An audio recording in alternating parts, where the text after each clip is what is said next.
with us today the amazing guests, the Lindquists, Elle and Dan. Hey! Hello. We love these two guys. They are great They're friends pretty of much our ours, favorite. and we look to them a lot for fitness advice. Anna and Elle chat constantly about how to get the best run in, and fitness advice, other things. So this whole thing is just going to be kind of about fitness, Health. and we'll talk about paleo as well. I guess I mentioned paleo. I mean, it's a big part of our lives right now, so we'll casually mention it. Yeah. So what we wanted to do first was we wanted to just kind of talk about our different stories and about health and fitness. But before we do that, we want to ask you guys to go ahead and be thinking about questions you want to ask, because this will be more of a Q&A later in the event. So go ahead and ask a few questions. We've got the chat open. We're checking out the chat. Hey guys, we see you saying hey. Hey, what's up? How you guys doing? Elle and Dan should introduce themselves. Oh yeah, definitely. But we're gonna start there. We're gonna start with saying, you guys introduce yourself, tell your story, go for it. Give our health and fitness story. Okay, well, I was not always into health and fitness. I grew up as a dancer, and so I was dancing all the time. And I actually went to a high school for dance. Like, they also had regular stuff. Although I still don't know my times table, so I don't know how good the school was. I'm right there with you. It's okay. So the more dance credits that they would let me take, the more I would take, and I loved that aspect of it, but I was always challenged in terms of like sport fitness. So I tried out for the volleyball team and the basketball team and the baseball team and didn't make any of them. I'm generally afraid of the ball in most sports. So then in my like late teens and early 20s and stuff, I stopped dancing, and other than just in my living room. And I didn't really care about health and fitness. I think because I had a naturally smaller frame and I was dancing like 6 hours a day. So my metabolism was just, I could kind of eat whatever I wanted and I didn't have to worry about it. And in terms of health, I couldn't care less. I never thought about it. It wasn't until I stopped dancing that I started to see the weight kind of come on. And it was the first time that I had like body issues, and clothes wouldn't fit, and I was trying to like hide myself in certain things. And then shortly after that, I developed some food intolerances. And that is really what started my journey. I knew I couldn't have dairy and wheat and sugar, and I'd taken a blood test and a whole bunch of intolerances had come up, but that's kind of all I ate, so I didn't know what to do. So I joined a nutrition program from Tone It Up, and from there I kind of learned how to eat healthy, and I developed a passion for working out. I love, Dan always jokes that I'm like a Jack Russell. If I don't run for like half an hour a day, I get squirrely. And it just kind of started from there, and now it's just a part of my lifestyle, working out and eating healthy. And it's not something I have to think about doing. It's just kind of part of my day now. And it's been that way since about 2012. So it's been a good long while now. How about you? Mm-hmm. Well, in terms of fitness, that's always been something that's been encouraged by my parents. Like, I started off, I was in swimming when I was younger. And when I stopped doing that, I still kept swimming with my dad, and he's been a big sort of inspiration for me on that, because he's continuing to train on his own, like 4 mornings a week, and I've done masters swim meets with him and stuff like that, and so I swam right through university, at my peak training like 10 times a week, which is, looking back, insane, and I have no idea how I managed that and going through university. And then I sort of transitioned from that into playing ultimate frisbee, and a lot of my workouts I've done. I work out in the gym a lot, or at least I have in the past. Not so much right at the moment, having a 8-week-old kind of like fills that a little bit. Yeah.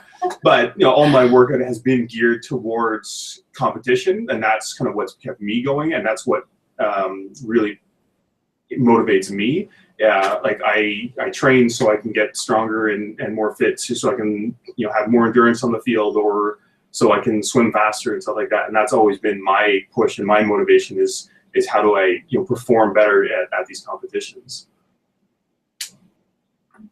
in terms of food, I mean, and nutrition and stuff like that, that's something I just always, well, I've never really focused that much on it. I've tried to eat healthy, but it's never been a big focus of mine. So You'll eat healthy if I'm cooking healthy, but you also would be happy to not eat healthy.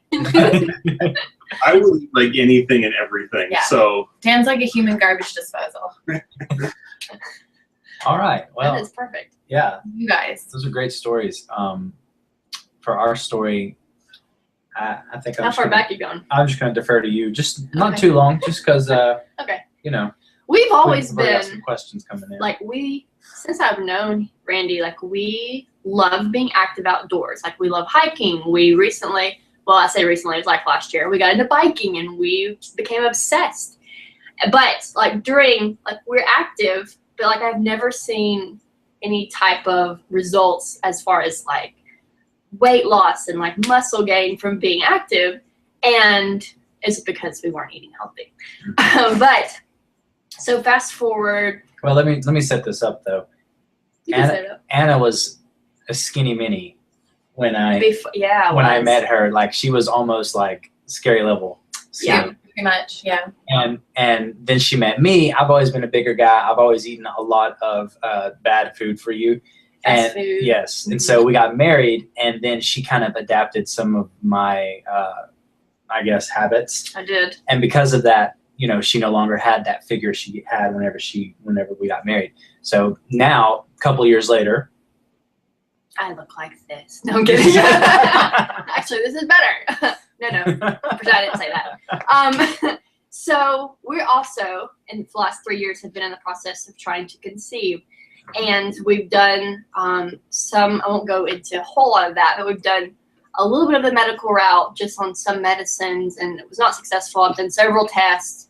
And I think it was February, I was like, you know what? I'm just sick of this. I'm tired. I'm feeling so terrible. Like I feel depressed. I have all these things working against me. So, you know, I'm just going to kind of take the holistic route. I'm just going to try that. And so I went to see, March, I went to see a nutritionist and a chiropractor. She's the same person. So she has many titles, but that's the two I went to see for her. And she, after several tests, we figured some things out, and she recommended that I eliminate wheat, all grain, corn, soy, and dairy. And so when she told me that, I was like, okay, like the soy and the corn I can get behind, but take away my grains. What? I thought she was a quack. What? Yeah, he did. I came home the first time and I told him, and Randy goes, no, Anna.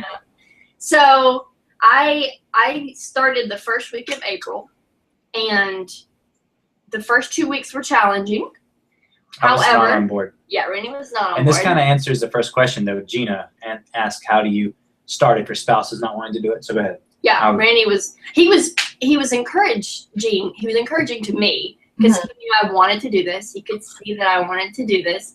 So he supported me, which was really great. It was helpful. But I love my chicken fingers and fries. But he was still eating all the foods that I couldn't while he was at work and such.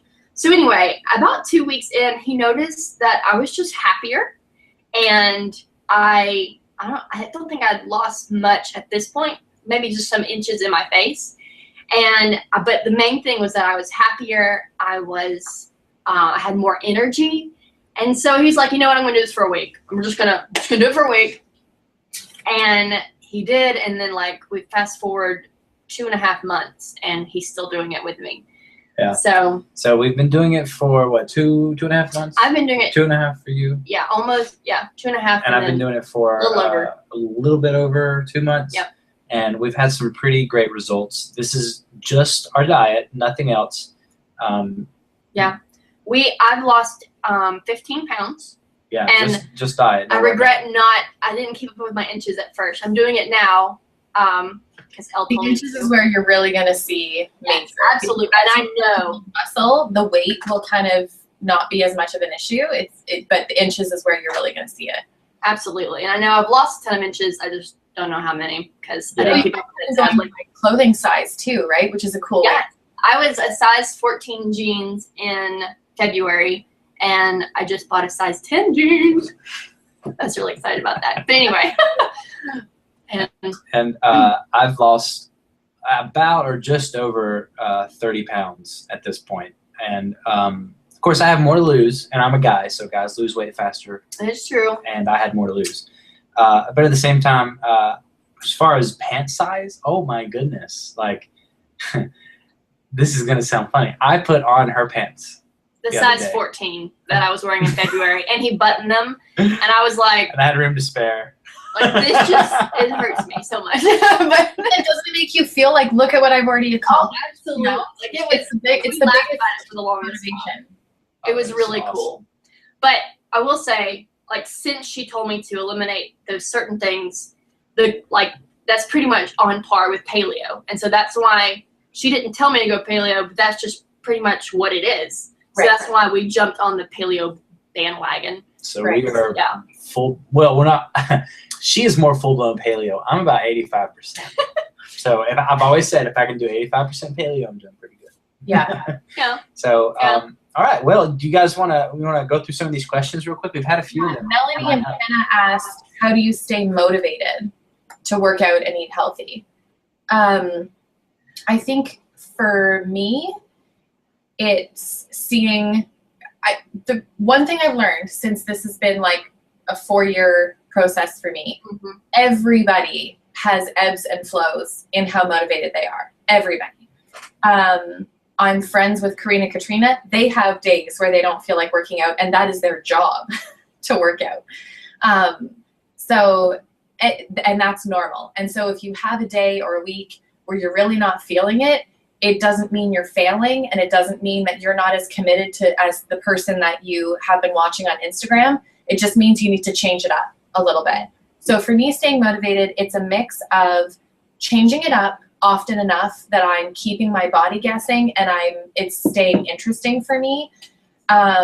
Following people on social media that are inspiring and are on a similar journey. So not following the ones that have the perfect chiseled bikini bodies that just make you feel bad about yourself, but the ones that are on the same kind of journey as you and are similar minded as you help me to stay super motivated. Like, Anna, when you got on board with all of this, with starting with running, it made my runs better because I knew that I had someone else who was looking to me for advice on running. And I was like, well, I better put my money where my mouth is. You know, if I'm going to tips, I better be doing them myself. And so having friends that are also into fitness and stuff. And if you don't have friends in your everyday life that are into fitness and health, finding friends online, following people online is a really great way to stay motivated for me. And then giving yourself, instead of saying like, okay, starting Monday, I'm going to start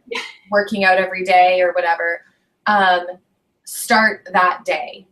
There's a phrase that I learned, I think the first month that I started working out, and it was from someone that I was following on Instagram, and she posted, you never regret a workout and you're only one workout away from a good mood. And it's true. Like last night I didn't feel like working out, but I said to Dan, I'm going to work out right now because I don't want to. And if I don't do it right now, I'm only going to think of excuses why I shouldn't do it. Mm-hmm. And because for me, I'm just 8 weeks postpartum. So I'm just starting a whole new fitness journey, and there is a bit of a mountain to climb, and I'm just starting it. So I'm not at the part of the workouts where you finish a workout and you're like, yeah, killed it. I'm at the part of the workouts where you finish a workout and you're like, it killed me. So I didn't feel like doing it, but telling yourself, okay, I'm going to do something tonight, even if it is a half-hearted workout, it's better than no workout at all. And usually once you get started, the motivation comes. And once you're done that workout, you're in a better mood, and you never regret a workout. You never finish a workout and think, oh, I wish I had just stayed on the couch and done nothing. Like, you always feel good after it. And reminding yourself that before, like, I don't feel like doing it, but I know I'm going to feel great after. And for me, working out goes so hand in hand with eating healthy. If I work out in the morning, I eat better throughout the day. And if I eat better throughout the day, then I'm more likely to work out the next day because I don't want to ruin the momentum I've built. So I don't know, that's for me. Yeah, I kind of answered that question before. My motivation is usually around competition and preparing for something. So that's not going to work for everybody. For some people, like saying, okay, I want to do a 5K at the end of the summer, or I want to do this, like have a goal in mind and then, you know, work towards that goal. And for some people, I think that's a very useful motivation. It is, absolutely. Yeah, I mean, Number one fan did an emoji of an ice cream cone and said not paleo. not Hashtag- paleo. Yeah, they also said they just. Hey, you can make paleo ice cream. It's just with coconut milk. Yeah. Banana, the smashed frozen banana. Yeah. I've heard of that. I've never actually tried it, but I've heard of it. So I see some people in here talking about sugar's a real problem, or what do you do about sugar, like to curb a sweet tooth. And then I also saw someone say, what are some healthy snacks? So we have found that there are a few healthy options for snacks. There are some that are healthy, and then there are some that are healthier. They're not And as that's a good place to start too. It yeah, is. yeah. So Small steps. we have found some amazing like they're like Slim Jim. It's like jerky. Yeah. Yes. With paleo, you eat a lot of meat. And so Yeah, you eat a lot of meat. Yeah, someone, I think it was actually the Reds. What's up, guys? Christina and James, how you guys doing? Asked, is paleo no meat? No. oh we no, eat a ton of no, meat. no. We eat a ton of meat. We probably have a whole pig every day. So That's not true. Not true. That's true. anyway, But we do like we buy some really healthy beef jerky sticks that have no nitrates or added hormones, and we found some of those. Like one of my go-to is peanut or apple slices with almond butter. It's Yeah. amazing. Let's see, almonds. Love me some almonds. With that though, you need to watch some nuts, you know, kind of high in fat. But if you're working out, you But need just want it, a handful is considered a serving. So Yeah. if you have a handful of almonds, that's considered a serving. So that amount is a good snack. absolutely. Your apple recipe that you do when we have a sweet tooth late at night, when I have a sweet tooth late at night, what do you cook? So I just take an apple and cut it up, and then sprinkle on some coconut, Unsweetened coconut. some almonds, doing a little bit of just oats. So that's not going to be paleo, so you wouldn't want that. But yes, the coconut and almonds, and then drizzle some maple syrup on it. 100% pure Canadian Yeah. syrup, not table syrup. You It do has to be Canadian. grade A or grade B, Elle? With the Grades? oh yeah, sorry. There is, but I don't know. I haven't figured out like what We is get it. ours from a farmer in Okay. Yeah, I get it direct from the farmer. the 100%, the real Yeah. proper maple syrup, Yeah. only like a tablespoon. you put Yeah. like in a spigot Here's out of the a tree, and you turn the spigot That's out the of the best way to tree, get maple Yeah. and it Yeah. comes maple tree. Has to be a maple tree. Oh my gosh. This part is you cook it on what setting? I put it in the microwave and then cook it on the potato setting. Okay. Potato setting.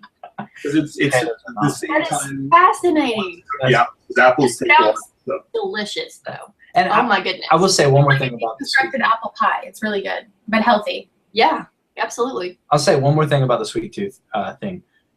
When you go paleo, you cut out pretty much all sweets Refined sugar. right away, like a lot of processed sweets. Oh, by the way, it looks like the Fleds are in here. Fledders. Yeah, I saw What's up, that. guys? How's it going, Ariana, Ryan, Revelin, and Airly? Hope you guys are doing well. So, anyway, refined processed sugars, you don't eat those with paleo. You can have like some dark chocolates, but anyway, that's not the point. You said apple slices. I know someone out there is going, an apple, that's not really that sweet. It is. It's amazingly sweet if you get off processed sugar. If you stop eating processed sugar Mhm. and you let your taste buds settle down from the sugar high, and then you have a strawberry, your mind is Yeah. blown. About They're so sweet. A month in, we were really craving some sweet things. And I was like, I have strawberries in the refrigerator. I'll just cut up some of them. And I remember thinking, like, that's not okay. It's like sure, fine. it's not gonna And be yeah, what? You're thinking that's not going to cut it, but exactly. No! I didn't And think it was sweet enough. We ate them. We're like, when did strawberries become this sweet? Yeah. Like, what is this? Like I've seen, and before we used to put like sugar on strawberry or whipped Yeah. cream on strawberries. To sweeten them up because they're not sweet enough. There's no need to. Like they are so sweet. So anyway, that's the last thing I want to say. So all fruits will become sweeter. I promise. Much. If you take out. it takes about 2.5 to 3 weeks for your glycemic index to really change on a longer level.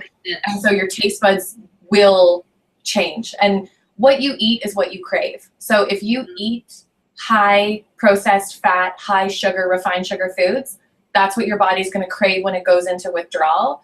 But what you eat is what you crave. So if you change your habits and you're committed to it for like 2 weeks, you'll start to crave the healthier foods and you'll start to crave the unhealthier foods less. And refined sugar is really one of the biggest problems. A lot of people think that fat makes you fat, and it's not so much fat, it's sugar, because carbs and fat is stored short-term in your body for short-term exertion. So if you're going to be going for a run or you're going to be playing Frisbee, you want carbs. So either like some fruits have carbs in them, or even some more starchy carbs, like quinoa and stuff like that. And quinoa is a protein as well. But what that does is it gives you short-term energy. So your body will use that as short-term energy, and whatever it doesn't use, it will store as fat. Whereas sugar, your body processes it as fat in your body. And so if you're not using the energy from the sugar right away, your body stores it as fat for future use. But no one is using the amount of energy you would need to expel to require refined sugar. And just the way it's been processed is really unhealthy. And it's in everything.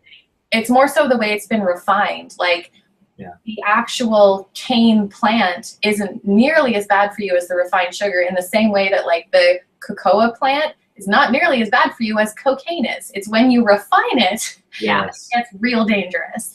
And sugar is one of the biggest food problems, and it changes the way your brain processes foods as well.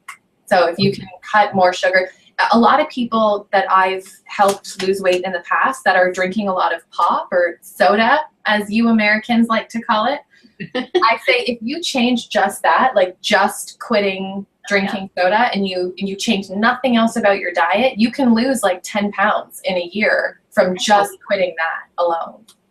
My mom actually cut out Mountain Dew. She would drink like 5 a day. In a month, she lost 8 pounds. Makes a big difference. It does. So, the refined sugar that's in the United States, especially, like I know it's a little different in Canada, but I'm sure you guys aren't having the same issue. But like the refined sugar industry is ridiculous, and it's causing all sorts of problems because your body has no clue how to process that. I'm basically repeating a documentary I saw. Which is fun. And it turns it into fat cells immediately because it has no clue what to do with it. Yeah. Well, and like since they encourage you to do all this low fat, buy low fat. And when you remove the fat from things, it doesn't taste good. So they add sugar to make it taste better. So when you're buying low fat stuff thinking that you're healthy, you're buying healthier. You're not. Right. Yeah. And something like coconut oil is one of the highest fats that you can possibly get. Coconut oil is also the most digestible fat that you can possibly use. So you don't have to be afraid of fat. If you're going to be cooking any kind of oil at a high temperature, coconut oil is actually your best bet. It's got the highest calorie count. So if you put it into like a calorie calculator, it might scare you what a tablespoon of coconut oil is versus a tablespoon of, say, extra virgin olive oil. But it's much more stable under heat, and your body's going to process that fat. It's going to, as Randy put it, it's going to know what to do with that fat a lot better. And so you're going to store less of it, and your body's going to use the fat as it should, as it's intended to use it more. So don't be afraid of fat, as long as it's healthy fat. Yeah, healthy fats. I don't remember what the document was. Documentary. It was something like the sugar problem. Or it was when we watched it. It was new on Netflix. Yeah, it might still be on like recently added. Yeah, it should be. We'll look it up. You guys explain what paleo is, because some people are asking. Okay, what paleo is? Well, paleo is kind of, it's not really a diet, it's a lifestyle. A lot of people do it as a diet, but when you do it as a diet, you ultimately fail because I feel like you're more prone to, and it's not necessarily cheating. I hate when people say, "Oh, I'm having a cheat day." It's just not as a wise choice. It's not as a wise. Yeah, but anyway, I mean, it is definitely a lifestyle change. Like Randy and I aren't planning on getting off of paleo. But anyway, so what is paleo, Randy? It may have been Fed Up, actually. Was it Fed Up? I don't know. I don't remember. It was- Sorry, I'm looking at the anyway. comments. So Paleo Fat, is Sick, and Nearly Dead is a really good documentary to Oh, watch. it is. it is. Yeah. It is. That one's about juicing, which we love juicing. Yeah. And it covers a lot of that stuff too. So paleo though is basically taking a lot of foods that are processed and getting rid of them out of your diet. Basically, imagine caveman, primitive man, walking out of his cave, grunting a few times with his spear in hand, looking around. Whatever he goes and gets, you can have.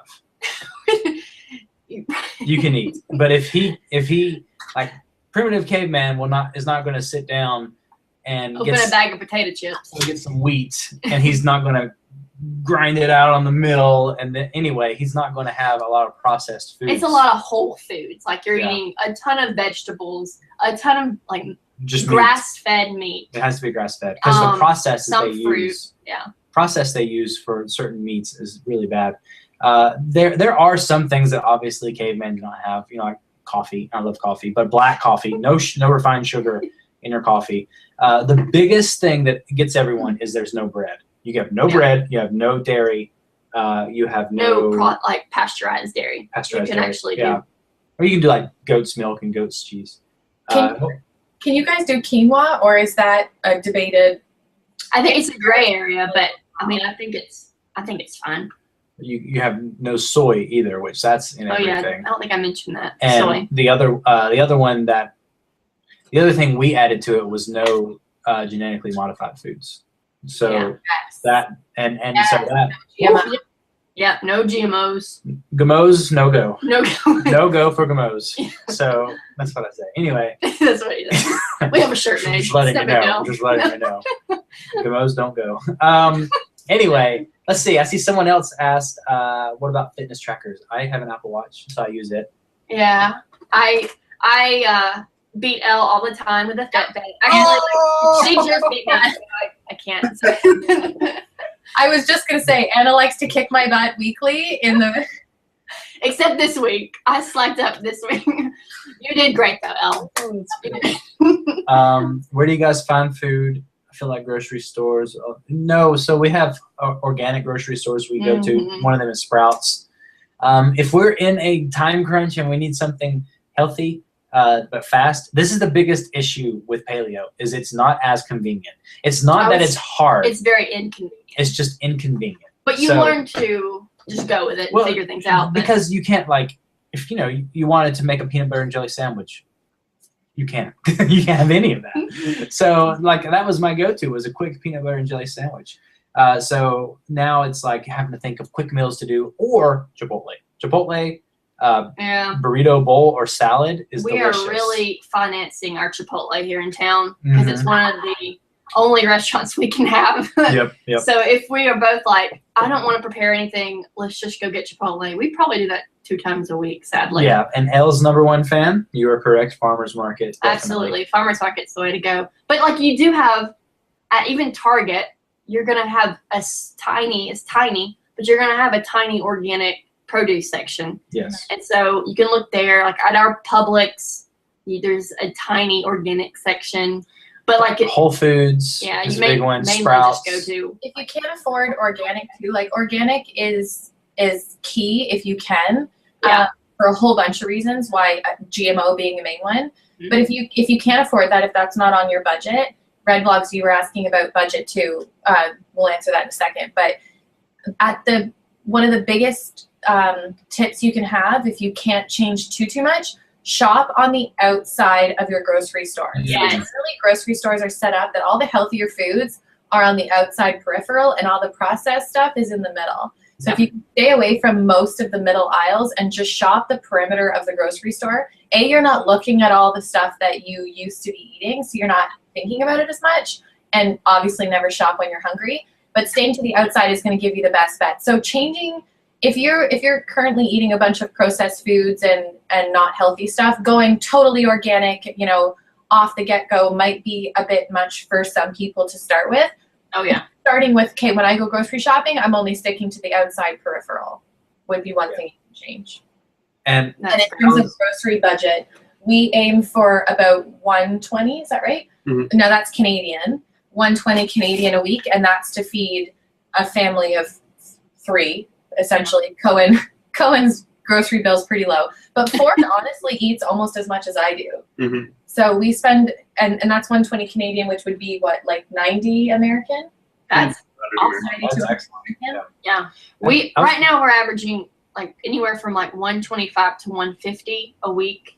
Yeah, because we're still getting used to everything. We're still trying, and that's another thing too. Is organic is more expensive in the States too. Yeah, it is super. We're still trying new things. You know, like we're still trying. Like, hey, let's just go buy these vegetables and see if we can slice them up with your peeler and see how they taste as See if noodles. we even like them. And we're like, oh, those didn't taste good, so we're not gonna have that again.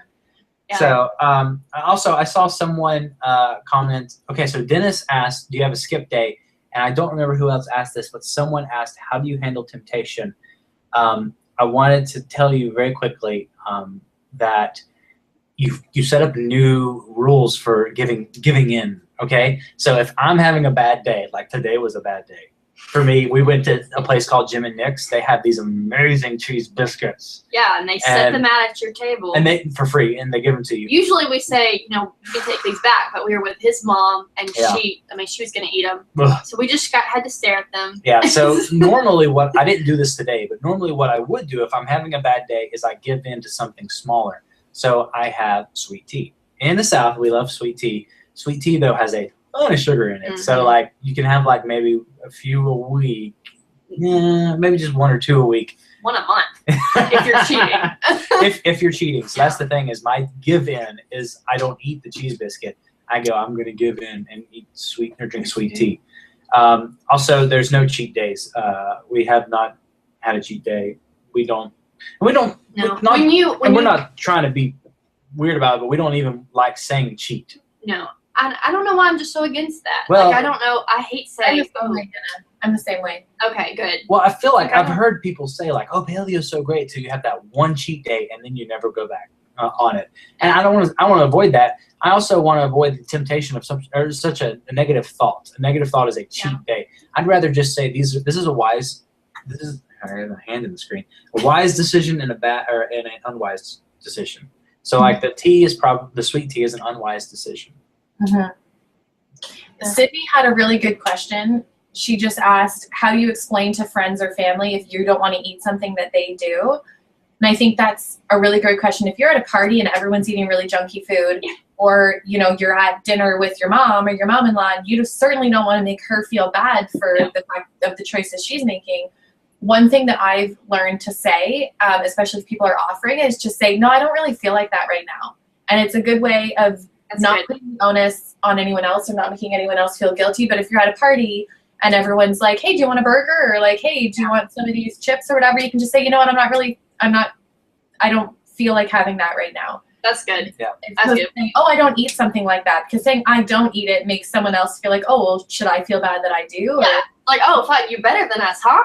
Yeah, I don't really feel like having that right now. And Dan faces that all the time with alcohol too, because Dan has never tasted alcohol. Mm-hmm. I have. I mean, I'm not a drunk or anything, but I'll enjoy a glass of wine, I have. Cheers. Cheers. Anyway. But so Dan faces that all the time. People will go to parties and people will offer him a beer because it's kind of standard. The guy drinks a beer, right? Yeah. So you've kind of gotten used to just saying like, no, I don't really feel like it, as opposed to saying I don't drink, because then it gets into a whole thing, right? Yeah. That's great. Say like, no thanks. Like, you don't have to get into the whole why. You don't have to make it sound like they're doing a bad thing. Yeah. Just say like, no, I'm not interested. I feel like most people would just kind of back off and be like, okay. Yeah, that was the same in my previous job. They had a bar they opened on Fridays, and in the office, and they would always come by. Randy, come on, man, let's go to the bar. Woo! And I was just like, I'm good. I got work to do. Just not tell them I don't drink. I just like, no, I'm good. Don't worry about it. Yeah. Let's see. What sort of sweet tea do you buy? We don't actually buy any. We don't sweet have tea. it in our house. Yeah. Anything that you have in your house that is not on your lifestyle choice, like your paleo. What am I trying to say? Yeah. Paleo menu, I guess. Don't get it. Don't buy it. Yeah.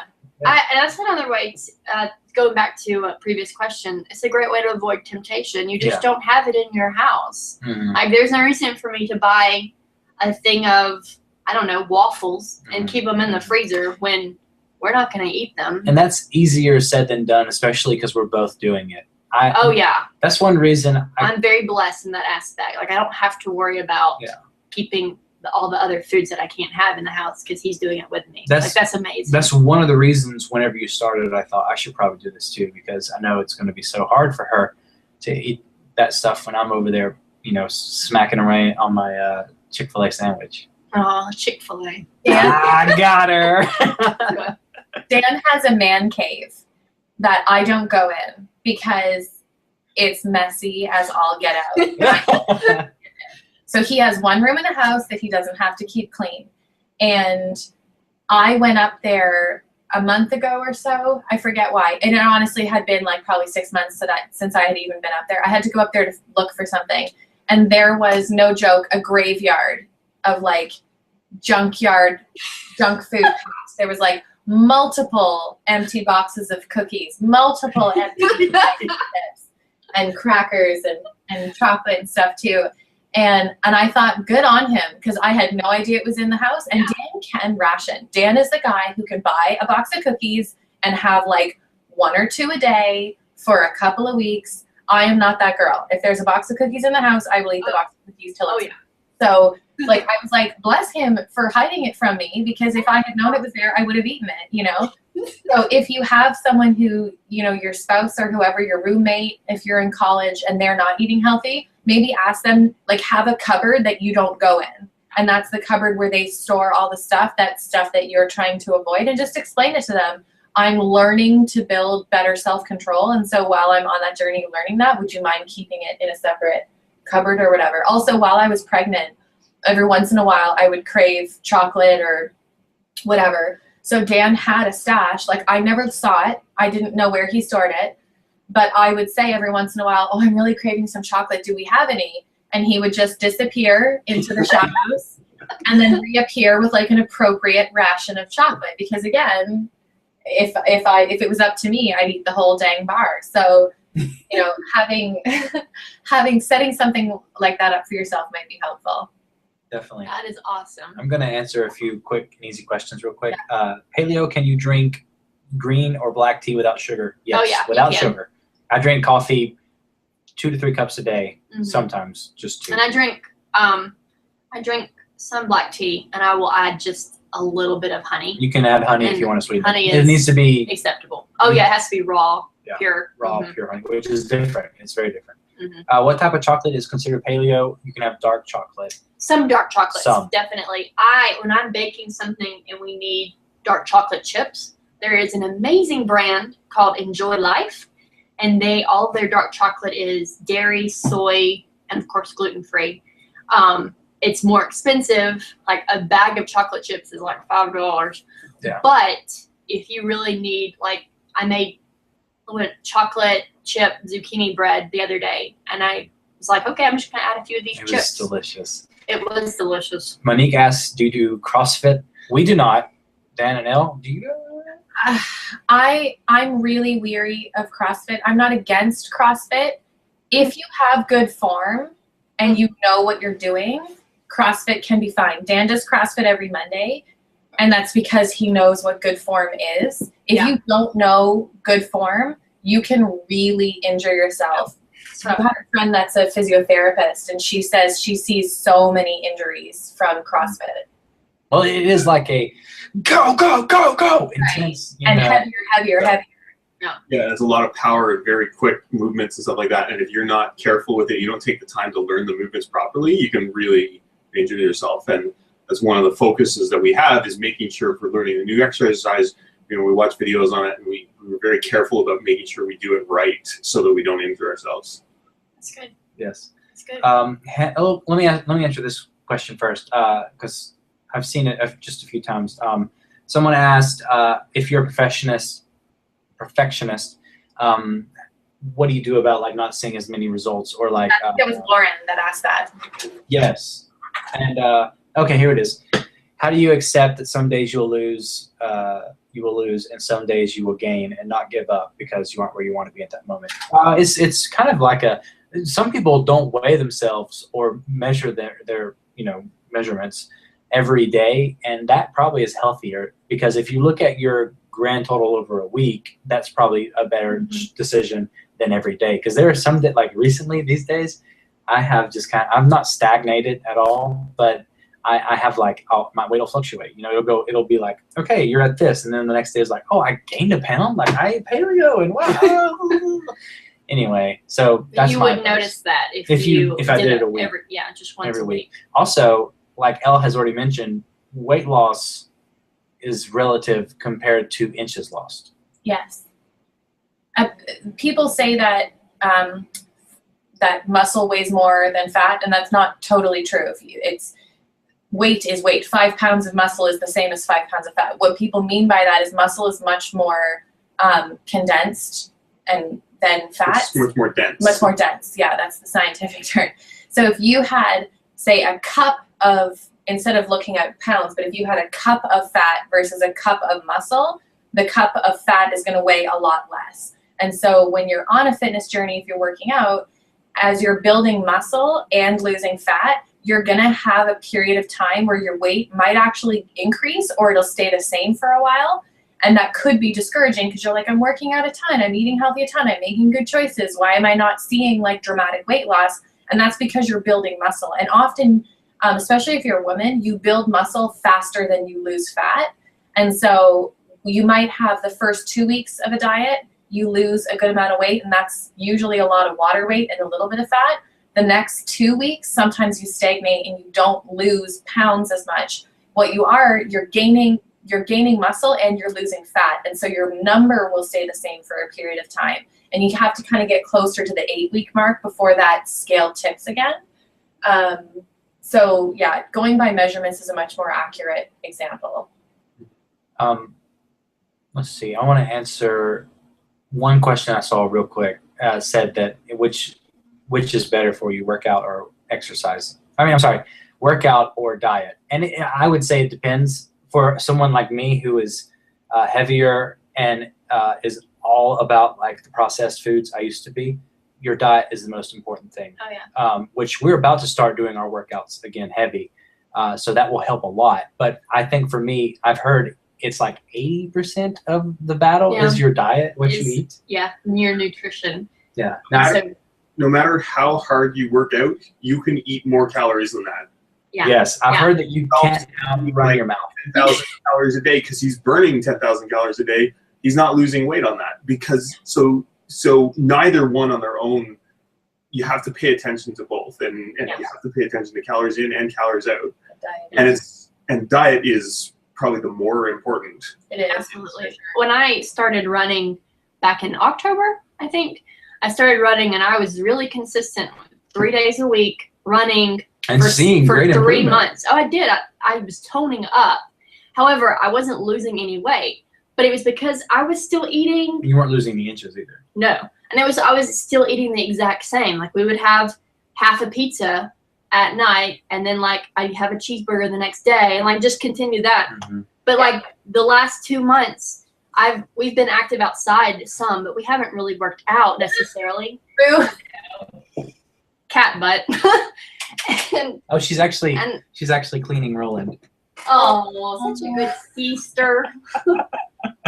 Isn't that sweet, little meerkat? Oh, let's just watch them for the rest of the day. They're more interesting anyway. It's their channel. Yeah.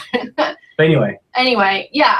The last 2 months, we've hardly worked out necessarily as far as exercising. Yeah. And I've lost 15 pounds. And I haven't been going to the gym. So nutrition is huge. It's huge. That feels like cheating, to be honest with you. Like we're cheating the system because we're not exercising. Exactly. Eating healthy is a much bigger piece of that puzzle. Like, you're going to create the muscles from working out. You're going to reveal the muscles from eating healthy. So if it's an and/or situation, and you have to kind of pick one, eating healthy is the bigger piece of the puzzle for sure. But guaranteed, if you start eating healthy on a consistent basis, you're naturally going to want to get more active. And working out doesn't have to mean the gym. I happen to love the gym. I'm a gym rat. The gym is not for everybody. And there's lots of ways to be healthy and fit and exercise without getting a gym membership. Oh yeah. Like if you hate the gym, Don't join the gym. don't go to the gym. Don't. Right. You walk like several miles every day. Or if you hate walking, bike. Or I mean, If you hate that, find a pool you can swim take in. up karate. Like I mean, You need to find an exercise. I have several people have been asking like apps or exercise routines that we do, and we haven't started ours back up yet, but I'm sure Elle can help.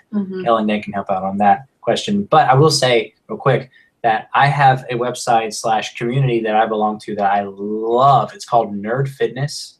I was telling you about that when you joined it, when it was last year and you were talking about it a little bit. I said to Dan, you'd love that. Nerdfitness.com. It's basically people who are trying to become healthier through diet and exercise, and they're doing it in a nerdy way. You know, like it's you choose your different class, and then you like train, and you have quests. It's basically their motto is like level up your life, and it's like a legit level up. It's a game. It's a lot of fun. But someone asked Elle, is there what you would call a lazy workout? Something maybe just, I would say, is there a workout for beginners that is a beginner level that eases you into an active lifestyle? What do you think?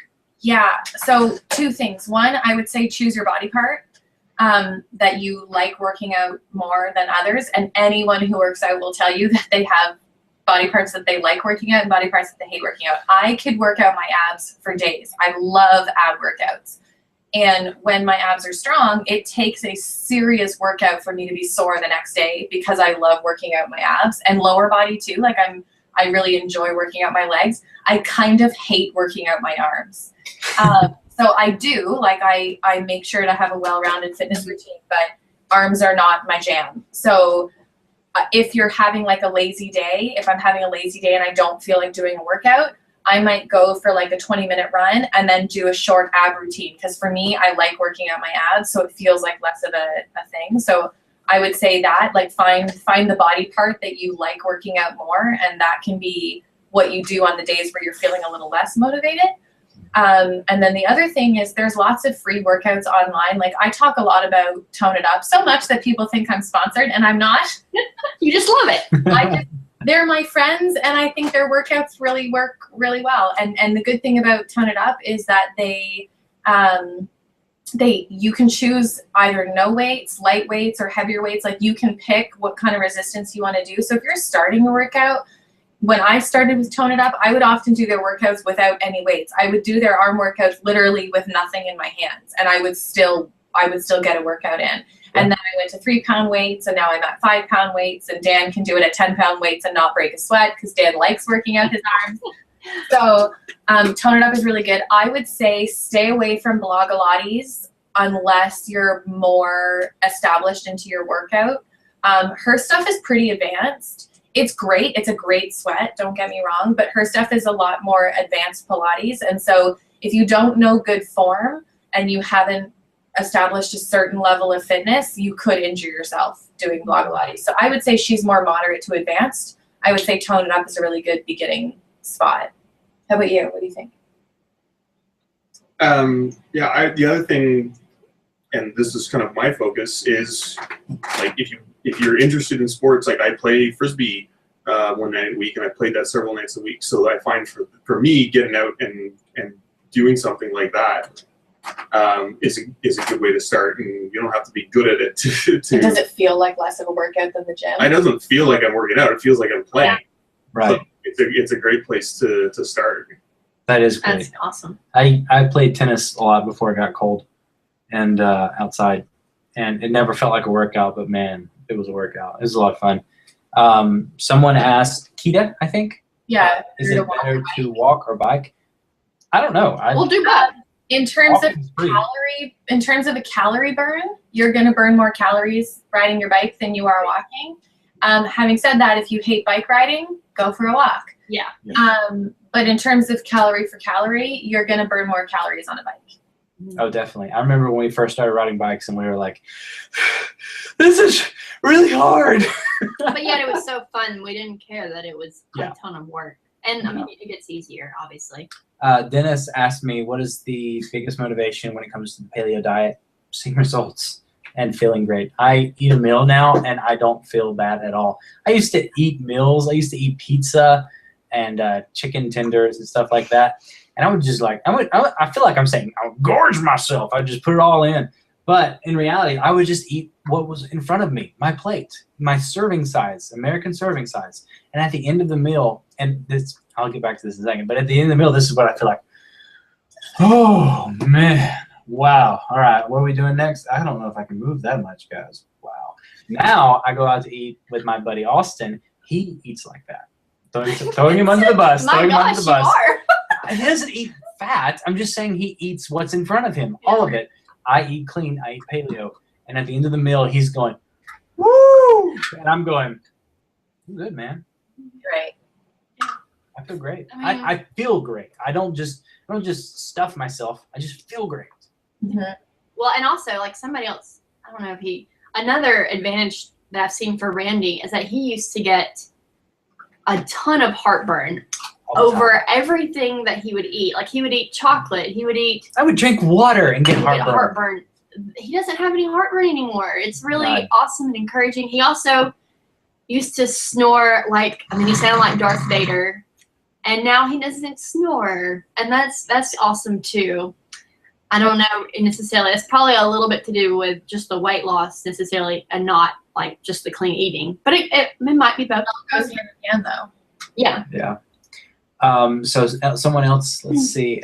Alyssa Dalton asked, how often do they say to eat on the paleo? Just eat when you're hungry. Mm-hmm. Also, do you have to measure your meals? No. You don't count calories necessarily. You don't count calories, but you do watch your sugars because. Yeah, well, technically you're not supposed to have sugar. Well, no, I'm just saying, like, it's funny. You think to yourself, like, I'm eating paleo. I can have strawberries all day. That's true. You do have to. Like, they really say, unless you are exercising, you really should avoid fruit. It's a crazy thing to say. Yeah. It's like, oh, you need to watch your fruit. What? But there's a ton of natural sugar from fruit. Yeah, and it's better to eat fruits earlier on in the day. Again, goes back to what I had said earlier about like carbs are meant for short-term energy use. So it's better to eat your fruits before 3 p.m. so that your body can use up that energy that it's taking from the fruit and burn it up before you go to bed. Whereas if you eat the carbs later at night and then you're sleeping, so you're not burning those calories, your body's going to store it as fat overnight for the next day. So we try to eat sugar. We try to eat our sugars from fruit earlier in the day. Not that, like my go-to late night, I want something sweet is an apple. So that is sugars, right? Yeah. But as a general rule, we try and get the fruits in earlier in the day and stick more to proteins and veggies in the afternoon. That's good. Okay, here's another question that, Elle, I'm going to ask you if you would like to answer. I'm just going to read it straight from Sam. Okay. And Sam said, I gained weight due to many steroid injections from a back injury. Dieting and exercise has not been enough. I can't exercise hard because of my injury. Suggestions? Yeah, so steroids, prednisone, is that what you were on? Prednisone, if it happens to be, it's one of the steroids. It tends to store weight. That's really, really hard to combat. In terms of exercise, one of the safest exercises you can do for joints and if you have health issues is swimming. It's really, really low impact. When I tore my ligament in my ankle, I had to have ankle surgery 2 years ago now. The only exercise I could do was swimming, and I was super bummed because I was like, I don't like dry hair. I don't like cold temperatures, and I don't like not being able to breathe. And those are all three things that are involved in swimming. But I learned to enjoy swimming, and I actually really did like it when I was doing it. So in terms of a safe exercise, you might be able to do some low impact swimming. And in terms of diet on steroids, if you're on something like prednisone, it is really difficult. Your body is going to kind of store everything you're eating. So just following simple guidelines of sticking to carbs more in the morning and proteins and fats and veggies later in the afternoon, you might see a difference that way. And then the other thing is just portion control, just making sure that you're getting an appropriate portion. I was reading a study a little while ago a university, I want to say it was Cornell, but I'm not sure, did a study with plate sizes, and they gave a group of subjects the same amount of food, but on different sized plates, and they told them to eat until they felt full. And consistently, the people who ate their food on smaller plates ate less of the food because it's like a bigger amount. So maybe trying to portion out your foods on slightly smaller plates might help something like that.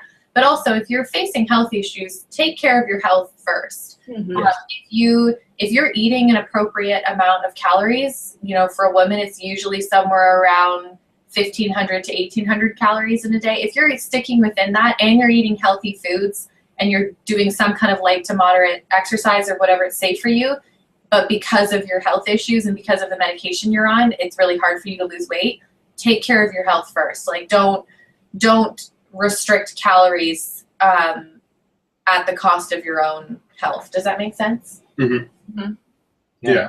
The other thing with restricting calories is make sure you're not restricting overly much, because that can cause that can really actually delay weight gain and make it harder. So I'm not personally a huge fan of like sitting down and counting your calories each day. But you should have like a general idea of what you're getting, and if you're not sure, like would make sense to count calories for a little while to say, okay, just what am I eating, and make sure it's in the appropriate ballpark. Yeah, you don't want to ever dip below about 1,200 calories if you're a woman, because if you dip below 1,200, your body goes into starvation mode, and it thinks it's in a famine, and so it's going to store everything. So yeah, maybe track your calories for like a week, just so you get a general idea of what calories look like what 1,500 calories looks like, what 1,800 calories looks like. But then yeah, no, you shouldn't. I think it can get obsessive to count calories, but yeah. I agree. Someone had asked, I think it was a while ago, about being active and fit, like as a mom, and making sure, like not, I guess, about putting the kids first and saying, oh, I don't have time to work out because I've got to take care of the kids and stuff like that. And well, yesterday we were working out. Ford was working out right beside Elle, and he was sort of copying a lot of the exercises. And you can definitely work out with your kids and get them involved. And you know, we want to teach our kids to be active, so why wouldn't you get them involved in doing the exercises? Ford's too. He knows what a squat is. He's got a fantastic squat. He drops into the squat and it's like, down mommy, and then he goes, and then they both go up together, and it's and so get your kids involved, get them active. They can do all that sort of stuff. I don't know, I was doing some of the exercises along with them using Cullen as my weights.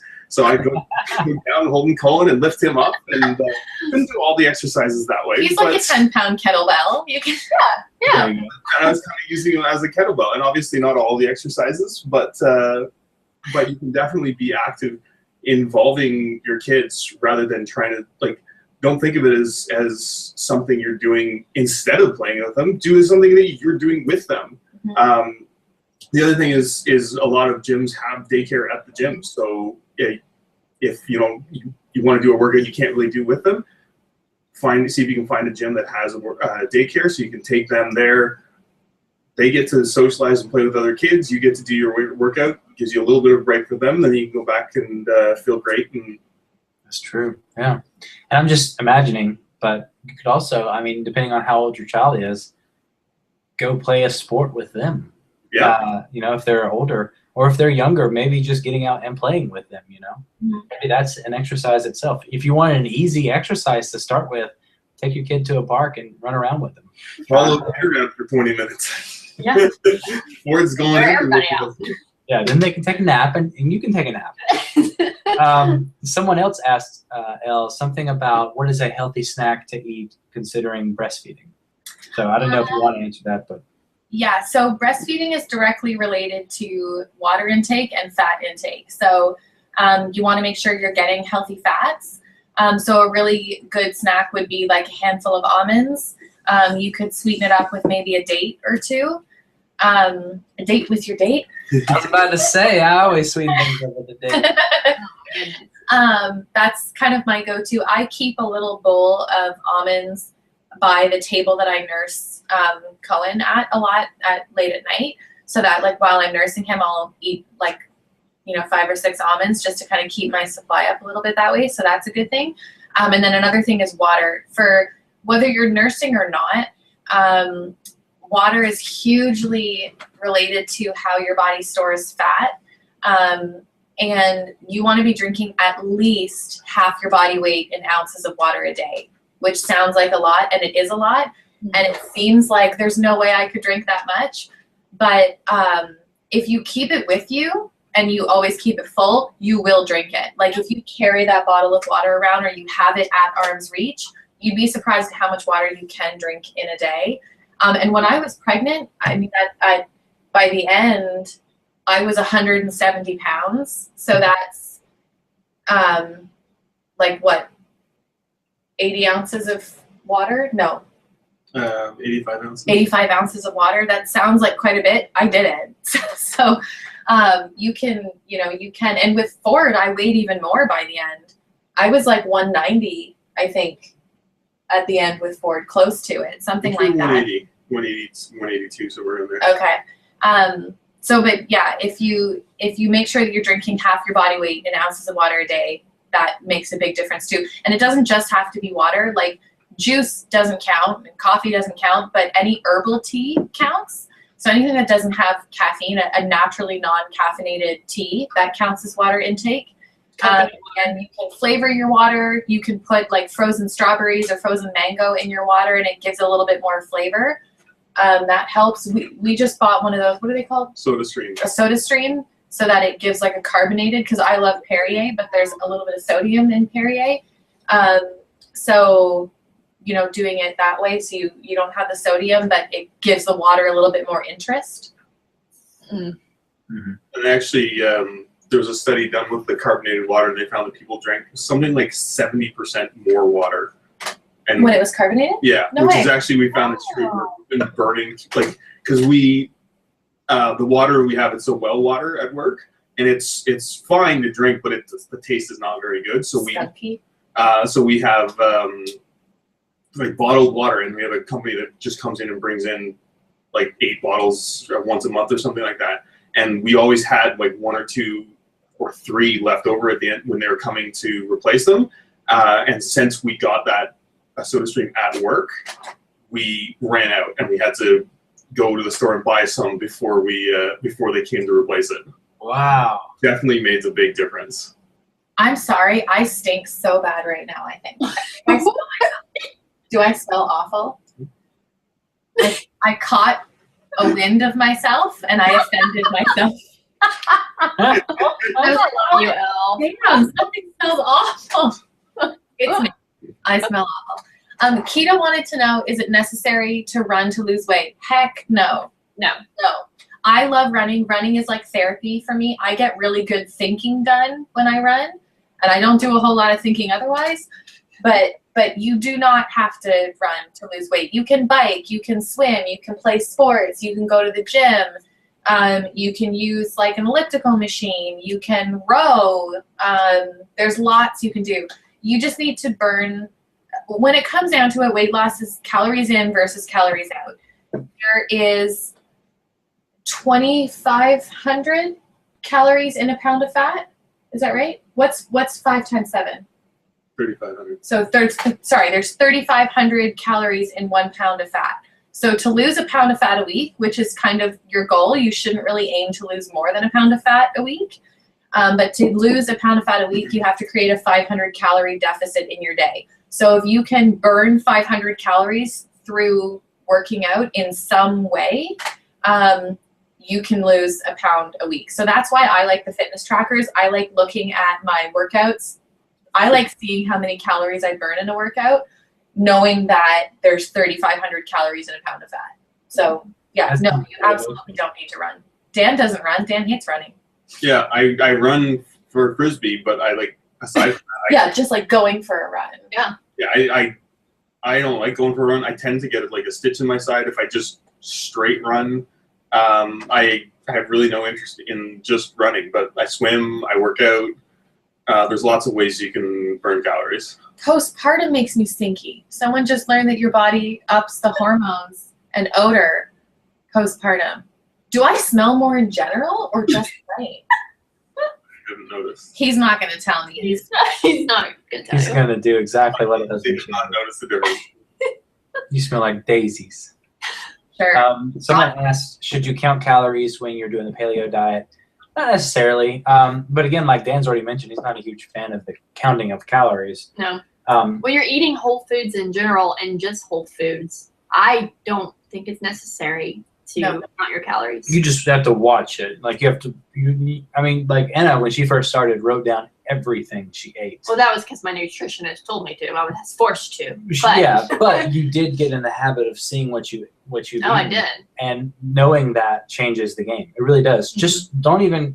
Just try this tomorrow. Write down what you eat. It'll be interesting to see.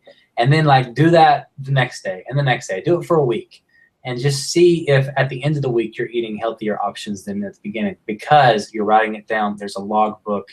That's somewhat of accountability. Maybe tell yourself, I'm going to show it to my spouse at the end of the week. See what happens. That's why on Instagram I post my meals, and I try as much as I can to post everything I eat in a day. I have good days and days where I totally forget to post. Like today, I forgot to post everything. But it's for that exact reason, Randy. Mm-hmm. If you, Katrina always says, if you wouldn't tweet it, don't eat it. So if you wouldn't, Oh, that's good. then maybe you shouldn't be eating it. So for me, for accountability, that's why I set up my fitness Instagram to say, I'm going to post all my meals. And if I wouldn't want to take a picture and post it on Instagram and say, I just ate this for dinner, or I just ate this as my snack, then maybe that's a point to think about the choices you're making with food and stuff. That's great. That's really good. Let's see. Someone a while back asked me what I eat for breakfast, and I would just say like I usually have coffee, water, Yeah. We eat a lot of eggs. a lot of eggs, and bacon. Are you kidding me? Bacon. The thing about paleo is you can have your normal breakfast stuff, just no biscuits. Yeah. No grits. No pancakes, but You can make paleo you can pancakes. have paleo pancakes. Bananas. Bananas, you can make it out of bananas, but And almond flour. coconut, almond, and tapioca flour. Those are your friends. You're gonna find some weird mixtures there, but it's excellent. I guarantee you. When we first started, well, actually, even before this, Randy hated the taste of coconut. Like, I hated it. But now I use coconut oil for almost everything. I like do the shredded coconut for if I'm gonna do chicken or something. It's in almost everything that we make. And now he's like, yeah, I like coconut. Mhm. And it's again like the coconut flakiness. I think processed coconut. I hate that taste. Yeah. The actual coconut taste is great. And as far as that sort of thing goes, don't be afraid to try new things. When Anna brought home her zucchini and said, this will be a noodle and we will have pasta, I was like, what?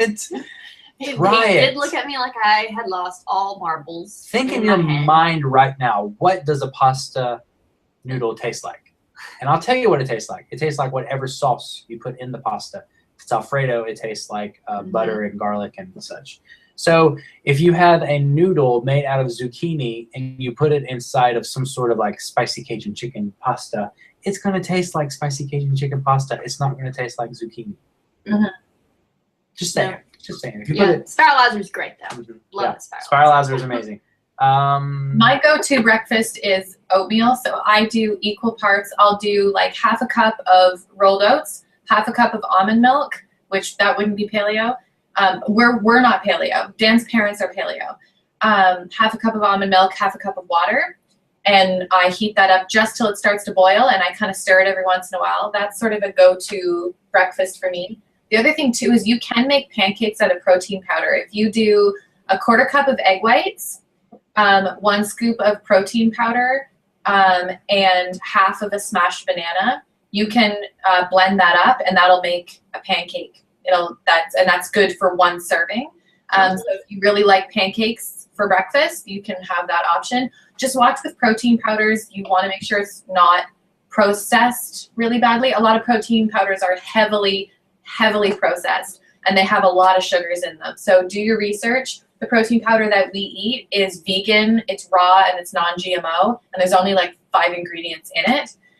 So you want to make sure that the protein powder that you're getting is a really pure source of protein powder. But there are good protein powders out there.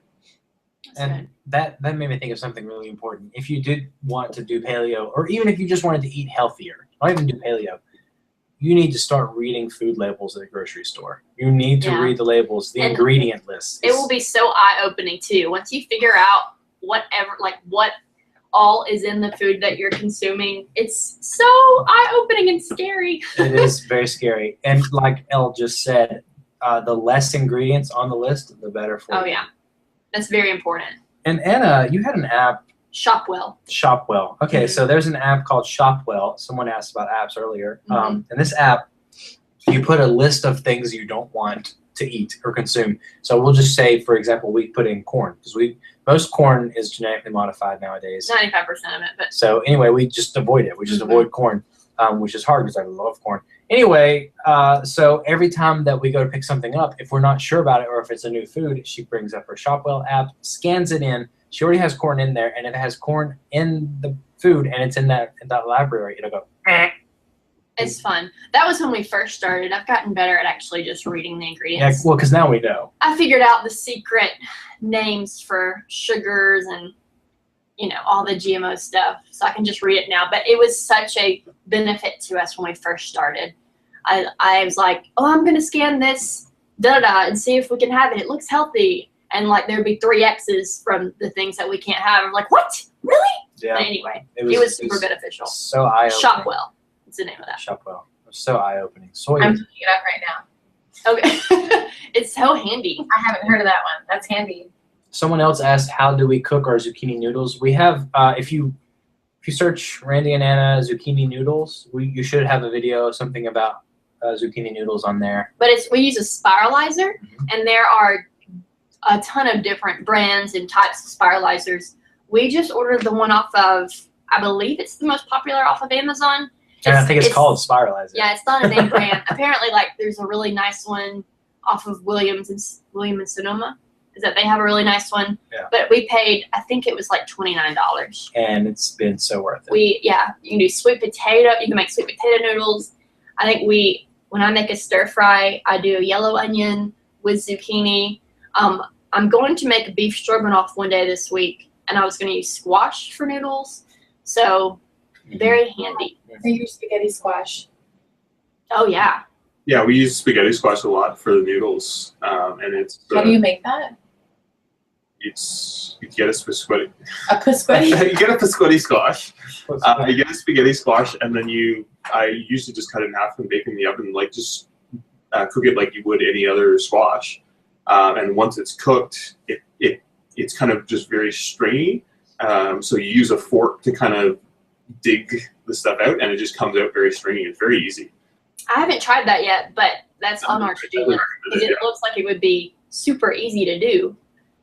We'll just put meatballs and spaghetti sauce in there, and we'd have us a meal. Yummy. That's great. Any other questions that you can see, you guys? What was that last one? How do you improve your posture? Posture is directly related to your abdominal and your back strength. So a lot of times people, when they work out their abs, they work out their upper abs, and they're not doing much for their transverse abdominal muscles and their lower ab muscles and their pelvic floor. So if you have a weak back or a weak transverse abdominals, so the sides of your abdominals or the bottoms of your abs, you're going to have a harder time with posture. So strengthening that whole core area is really helpful. And your transverse abdominal muscles so you've got your muscles on the outside that make your 6-pack, right? Say this is your 6-pack. Behind that and in between that is all fibrous connective tissue and muscles that knit all of that together. And all of that is your transverse abdominal. So if that is weak, and in most people it is, then you get more of the pot belly. The women get more of the little pooch, especially after they've had kids and stuff. And so strengthening the transverse abdominals, which is stuff that you do a lot through, Pilates is really great for transverse abdominals. Yoga is great for transverse abdominals. That's going to help your posture. Excellent. Dan, what are some good ways to work out your arms? Keita actually asked what are some bed ways to work out your arms, which, and for me, bed ways to work out your arms are just pull those sheets up, pull those sheets up, go to sleep. That's my kind of arm workout. Yeah, that's the best kind. I would say probably the best work of it I do for my arms is swimming, because it gets put through full range of motion, works tons of muscles. I do a lot of different exercises, try to mix it up. I like free weights a lot better than machines, and dumbbells over barbells kind of whenever possible. So I do like dumbbell bench press and curls, and try and do a variety of different workouts, shoulder presses and all that sort of stuff. But I always like to put it back to something actually motion, like swimming, to make sure that I'm actually using them in real life as opposed to just working. Because learning to do this specific motion really well is not actually terribly useful. Right. Unless you're a kangaroo. Yeah. Unless you just bring it back to something where you're actually using it in real life is also a very good thing. Let's see here. Are tree nuts paleo? I don't know. Most of the time, though, you can just Google, is this paleo? And believe me, someone will answer. There's also a bunch of gray areas about paleo. Don't stress over them. Again, I've always said if I do 85% paleo, I'm good. As long as you, like, the thing for me is that I am cutting out soy, corn, grain, and dairy. And as long as, like, I have that little, I guess the several few, as long as I don't have those in my diet, like, technically peanuts are not paleo. However, it's not a huge deal to me that I keep those away from my diet. I have so far. But if I want to have a spoonful of peanut butter, I might. I don't know. The key is to, if you do that, just don't do it again that often. I don't know. There's a lot of gray areas. You figure out, the first month is critical for you figuring out, like, how your body feels and how your body does with certain foods. And, like, after a month of paleo, if you maybe introduce dairy back in and you notice that you're fine with it, then you can keep dairy in. Yes. You really cater to you. And that's something we really didn't discuss too much either, is that we have not had bread in 2 months, over 2.5 months. The question is, if we eat the bread now, is it going to upset our stomachs? Probably. Mm-hmm. And so that sort of thing is like, if you don't have it for a while, then you eat it and suddenly your stomach is upset, then don't eat it again. Yeah. The other day, we had pizza, and gluten-free crust. It was gluten-free crust, but I had just some mozzarella cheese on it, which is dairy. That night, my stomach felt really heavy, and I didn't, it's not like I was like, oh no, I just didn't like it. One of the reasons I like eating paleo is I like feeling great after the meal. Once you take away a certain food and you realize how it made you feel when you didn't necessarily realize it, like, I think it changes your mindset on whole foods. It really does. I don't know if that makes sense. So if you can eat white potatoes, paleo. Technically, they're not. They were just very starchy. We've avoided them so far, but we avoid them too. Yeah, we're not paleo, but we avoid them. They're quite heavy to digest. They are, very much so. Sweet potatoes, though, have become our friends. Sweet potatoes, amazing. And we don't eat a whole lot of sweet potatoes, but we used to not like them at all. It's like a dessert, really. It is, yeah. But now, crazy to you guys that people, especially in the U.S., cook sweet potatoes with marshmallow and stuff on it now. Because to me, sweet potato is so sweet. Yeah. I can't imagine putting like marshmallows and marshmallow and like cinnamon and yeah. Yeah. Like, oh my goodness. Yeah. Seeing that you can make pizza crust out of cauliflower. I have a recipe for that, but I haven't tried it yet. Speaking of recipes, do you want to show me those? No, I just brought them in case somebody asks. Never mind. Oh, now I'm asking.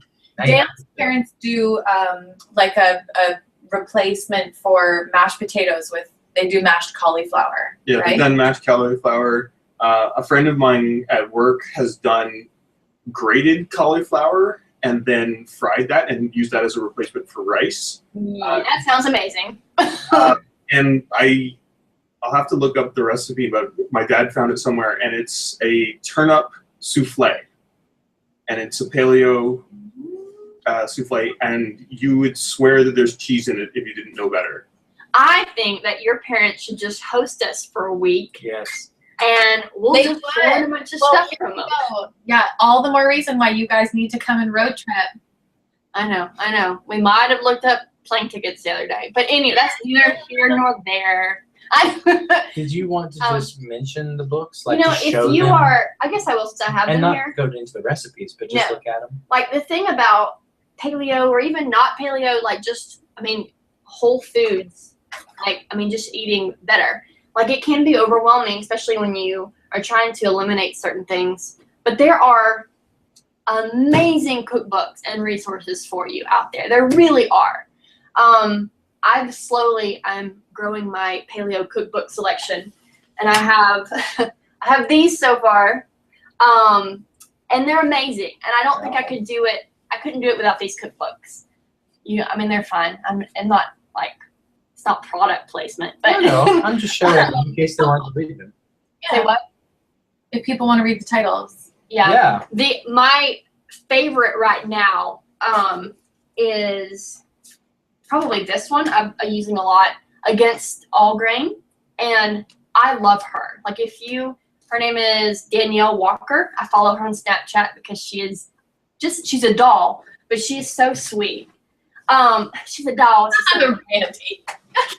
I know, she's really cute, and she was in talks with the Food Network a while back to try to get a paleo cooking show, but they told her they weren't sure that it would be like if it would be very popular. I think it would. Paleo's hot right now. It is. I think Food Network is crazy, but she said she's going to continue to be in talks with them. So I'm hoping that she can eventually get one, because she has a great personality.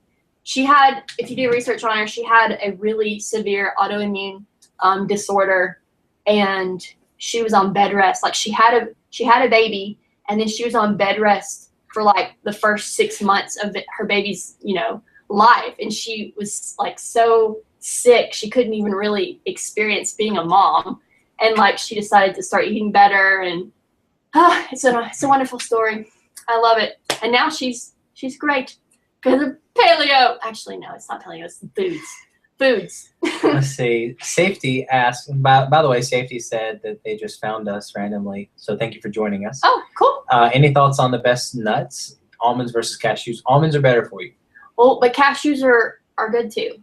I love whole cashews. Ugh. Mm-hmm. But almonds, I feel like I should eat more almonds than I should. And raw, if you can. You lose a lot of the nutritional value if it's roasted. Yes. So try and eat them raw as much as you can. Yeah. I heard Mommy had asked Whole Foods, how you can eat Whole Foods when you're on a budget. And you had talked in a vlog a couple days ago. I think you had talked about it in a vlog about if you can only have certain organic stuff on a budget, there's a certain amount, there's certain fruits and vegetables that you should always buy organic. What do you call it, the dirty 30 or something? It's like the dirty 30 dozen. I don't know what that could come out. I was laughing because she said dirty 30. Like, oh, they've grown. Their gang is getting bigger because it's dirty dozen. It's dirty dozen. And there are 12 fruits and vegetables on this list. I think I'll look it up really quick because I don't want to misname one. But on this list, you should buy organic, like these 12, because they're the highest in pesticides. However, like the things not on this list, you can buy non-organic from just a conventional farmer, and it won't kill you. While you're looking that up, I'll answer another question. Is paleo good for inflammation? I technically don't have inflammation, but I know it is. Well, just cutting out all grains is terrific for It bloats you. Well, just like that's why people with the autoimmune disorders, they do cut out grains because it just really affects their body. Mm-hmm. That Practically Paleo book that Anna held up, that book has a section on helpful eating certain diets for certain issues. So I think it had inflammation as one of them. You can look, and if you have certain symptoms, you can look and see what are the specific foods that you should avoid if you're having those symptoms. Yes. Okay, so the dirty dozen would be apples, cherries, bell peppers, peaches, cucumbers, raspberries, strawberries, spinach, celery, pears, and grapes. Those are the dirty dozen that you should buy organically. But like things that are okay to buy because they have low pesticides or just not those 12. So if you are on a 12. Yeah, if you are in a budget like and you want to eat healthy, just make sure you buy those 12 organically. And then the others you don't have to worry the about. others. And also another really cool trick that I learned is sometimes it doesn't necessarily work because they don't put like for farmers markets, but it's safe to assume at farmers markets the majority of them are going to be organic. But in the grocery stores, the leading number on the stickers on the fruits and vegetables will tell you if it's just from a conventional farmer or if it's organic. If they don't have like a labeled organic section. So if there's a 9, the very front number on the sticker, it means it's organic. And if there's a 3 or a 4 on the leading sticker, the number, it means it's just from a conventional farmer. And if there's an 8, which I haven't come across yet, it means it's been genetically modified. So don't ever buy an 8. But Heather said that she has been paleo and then /AIP. I'm not sure what that is. For 7 weeks now. It's going great. I'm still in a lot of pain, but I'm feeling better overall. Way to go, that's Heather. terrific, Heather. Way to go, Way to Heather. That is awesome. What's up, Rad Fam? How you doing? Paleo good for kidney disease. I personally am not sure, but I couldn't imagine it would not be. You know, I mean, just eating healthy, eating well. General healthy lifestyle is going to be good for any, Mm-hmm. Yep. My mom has a lot of health issues as far as certain, she's diabetic, type 2 and such. And I feel as if she were to change her foods, she would not have to deal with that anymore completely. Who was it? Socrates, maybe? Who said, "Let thy food be thy medicine." And there's truth to that. What you eat affects everything about you. Mm-hmm. It really does. It affects your energy. Yeah. And food is fuel for your body. And if you think of your body as like a vessel, you want to be fueling your tank with things that are going to give you the necessary energy, the necessary confidence and mindset to face the day, face the people in your life. Oh, yeah. And you want to make sure that you're filling your tank with good quality oil, you know? Mm-hmm. Safety just asked about a breakfast, is asking if it's paleo. Hard-boiled egg, peanut butter on a single toast with a little bit of honey. The toast is not paleo. The peanut butter, technically not paleo either. You could replace that with almond butter. And it would be, which it tastes very similar to peanut butter. Yeah, if you had almond butter instead of single toast, you could do, I don't know. Well, you could replace, like, you could make bread with almond flour. That's true. It's not going to have a taste. Or you could do it with a banana or something. You know? Or, I feel like you're not at a place where you can totally cut out grains yet. You're saying, okay, I'm going to start by getting rid of refined sugar. I'm going to increase my veggie intake, get some more healthy fats into my diet, but I'm not ready to get rid of grains.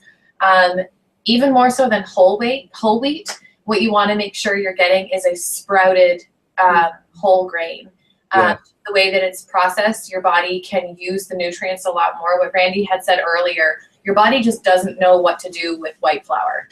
And it's not going to absorb any nutrients in it, and there isn't many nutrients in it. But getting like a sprouted whole grain bread, if you're going to eat bread, that's the best kind of bread that you can eat. So we don't eat a heck of a lot of bread, but the bread that we do eat is from, what's it called? Something Mill. Stone Mill? Stone Mill is the brand. And they do a sprouted flax bread and a sprouted whole grain. Like a sprouted rye. A sprouted rye bread and stuff. So if you're going to eat bread, that's kind of the only one you really want to be eating. Yeah. Yeah, definitely. That's good. Well, I don't know about you guys, but I think we've gone over. We've gone 3 times what we said we would do. Yeah.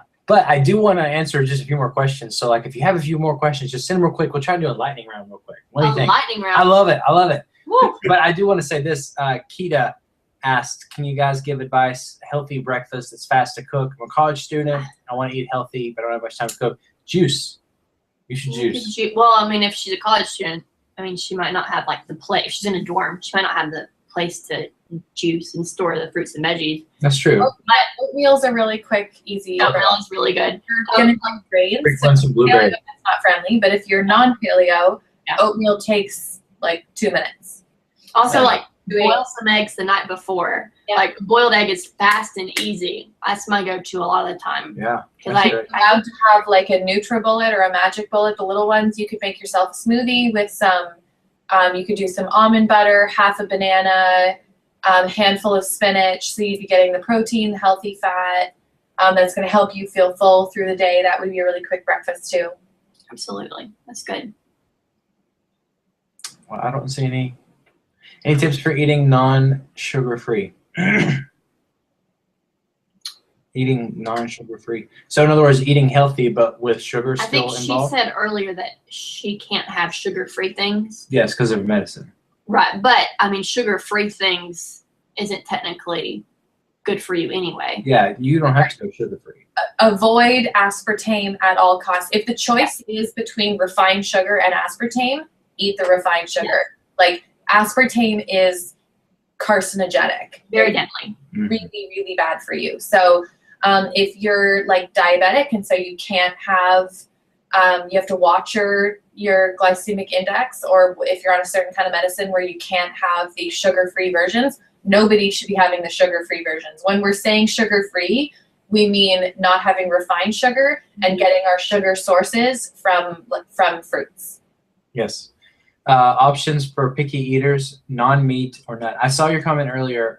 Sorry, we hadn't answered it yet, but you said that you were a picky eater. You didn't want to eat anything meat-wise. And she only likes eating bread Yes, and you only like to or eat grain. or bread, which for our results that's difficult because like I feel like cutting out wheat or grains has been one of the single most helpful things in losing weight. But that's just my opinion on switch that. to like Ellen If you're, Danny. if you're really into grains like rice and stuff, you could switch out rice for quinoa. It has a similar kind of texture, but quinoa is a complete protein. It's not a grain. So that would be a good option. Mhm. What do you think? Yeah. Somebody said, why so many, oh, it's Patricia. Hey, Patricia. Why so many onions? 'Cause they taste Because amazing. they're so good for you. And when you put onions and bacon fat, Oh, man. That's No, like awesome. onions are really good. And we do eat a lot of onions. And it's because, honestly, we love them so much. Ruin Randy's hair. Oh, oh, sorry. I'm in the shop. hold on, I have to clean my brother. That's me Amy, cleaning. I personally don't like stevia. Stevia is better for you than refined sugar. I find stevia tastes like chemicals. I've tried so many different brands of stevia. I'm really not into it. If you want something that's going to be a little bit sweeter but not have a really high spiked glycemic index, agave is a little bit better for you than refined sugar, and it tastes better than stevia. 100% pure maple syrup and raw honey. Those are really good sweetening sources. Also coconut sugar. Yes, Or palm coconut sugar crystals you is can get at bulk food stores. And the Yeah. good thing about palm sugar or coconut sugar is it's 1-to-1. So if you're baking and you're baking with stevia instead of sugar, there's a lot of conversion. But if you're using coconut sugar or palm sugar, it's the same thing. A cup of white sugar is the same as a cup of palm sugar. So that would be a good substitute. And the glycemic index is way lower. So it's not going to spike your blood sugar and then you have that dip after. It's a lot more regulated. That's good. Kita asks, is it okay to have fruits for breakfast? Yes, Yes, that's when you want to have your fruit. because all the sugar, right? Mm-hmm. Stop drinking Coke and now drink mineral water, carbonated water. It turns out that for all these years, I just wanted the fizz. Don't miss the sugar at all. Very nice. Awesome. Yeah, I've found the same with the soda stream. Like, I've not been a big like soda or pop drinker or whatever you want to call it, but with the soda stream and the fizzy water, that's all I need. It's great. I'll have to try Awesome. that. Yeah. Well, guys, I think that wraps it up. I mean, this has been great.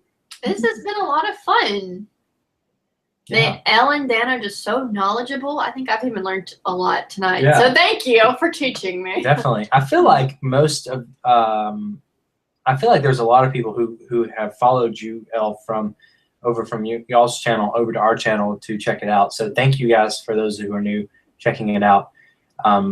We hope that you stick around and want to watch our paleo fitness journey. We're about to start doing workouts, pretty heavy, which I mean not crazy heavy, but fun heavy. And when we say workouts, we really means like upping the riding of our bikes and Bike more riding. hiking, and because we're not necessarily gym people. No, but we do love riding our bikes and we love hiking and we love that sort of thing. Yeah. I loved watching your YouTube channel. I love watching your YouTube channel anyways, but just seeing, I feel like it's interesting to watch you guys start this fitness journey. It's just neat to watch.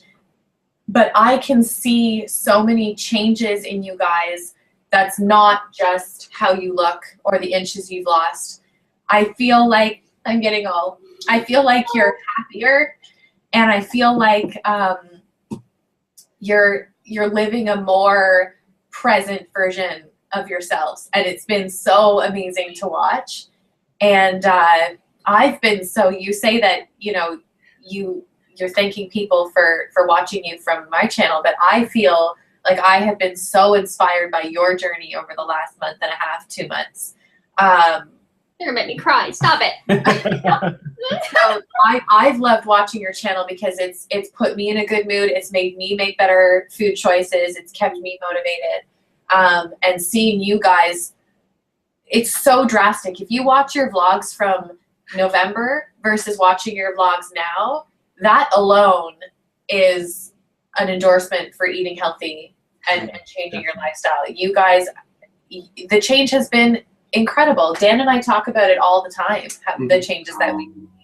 And it's so inspiring to us. And I know it's inspiring to your subscribers too. So thank you so much. And we definitely, I know I am, I'm in a better place emotionally and mentally. And that's one of the reasons why I'm going to continue this, is because I'm healthier in other ways than, just the weight loss and inches lost. I'm mentally healthy, Yeah. I was going to say also, I see a lot of familiar commenting names and usernames over here from our channel. So you guys go check out Elle and Dan if you haven't. I feel like a lot of you probably have, but please go check them out. They are an amazing couple. They've got 2 sweet little boys that one of them was just recently born not too long ago. Precious, absolutely precious. And so it's always fun watching the Lindquists. And I feel like you should probably go see if you can find a vlog about someone running into a tree. Yeah, that was mentioned. I somehow missed that, so I'm definitely gonna stalk you guys until I find it. Around with the kids, you definitely have to watch out for those trees. They're pretty they come out of nowhere. They come out of nowhere.